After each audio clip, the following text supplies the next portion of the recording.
ගාල්ල කහදුවත්ත මන්සන්දියේ පිහිටි විශේෂ මෙහෙයුම් මධ්‍යස්ථානයත් අඛණ්ඩව ක්‍රියාත්මකයි.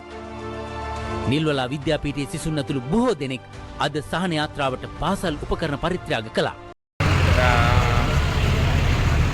මම හිතන්නේ අපේ රටේ පහුගිය දවස්වල ඇතිවුණු මේ ස්වාභාවික ව්‍යසනයෙන් පීඩාවට පත් වුණු අපේ රටේ ජනතාව වෙනුවෙන් ලෙම්ම පාසල් අධ්‍යාපනය හදාරන දූ දරුවන්ට ඔවුන්ගේ අධ්‍යාපන කටයුතු සාර්ථකව නැවතත් ආරම්භ කළ ඉදිරියට කරගෙන යාම වෙනුවෙන් නිල්වලා ජාතික අධ්‍යාපන විද්‍යාපීඨයේ ගුරු ශික්ෂණලාභී විසින් එක්රැස් කරගන්නා ලද ඉගෙනුම් උපකරණ පොත්පත් පෑන් පැන්සල් ඇතුළු ඒ අත්‍යවශ්‍ය ඉගෙනුම් උපකරණ රාශියක් අද දින මේ සිරස සහන යාත්‍රා වැඩසටහනට මේ ස්ථානයට ගෙනවිල්ල බාර දුන්න. විශේෂයෙන්ම අපි ඒ තුලින් බලාපොරොත්තු වෙනවා මේ ආධාර අපේ රටේ ලැබිය යුතු සැබෑවටම ආපදාවට පත් වුණු දරුවන්ට ලබා දීම. ඒ නිසාවෙන් තමයි අපි මේ සිරස සහන යාත්‍රාවට මේ ද්‍රව්‍ය ගෙනවිල්ලා බාර දෙන්න අපේක්ෂා කරේ. විශේෂයෙන්ම අපේ බලාපොරොත්තුව මේ අධ්‍යාපනයෙන් පීඩාවට පත් වෙලා ඉන්න දරුවන්ට උන්ගේ අධ්‍යාපන කටයුතු සාර්ථක කරගෙන යන්න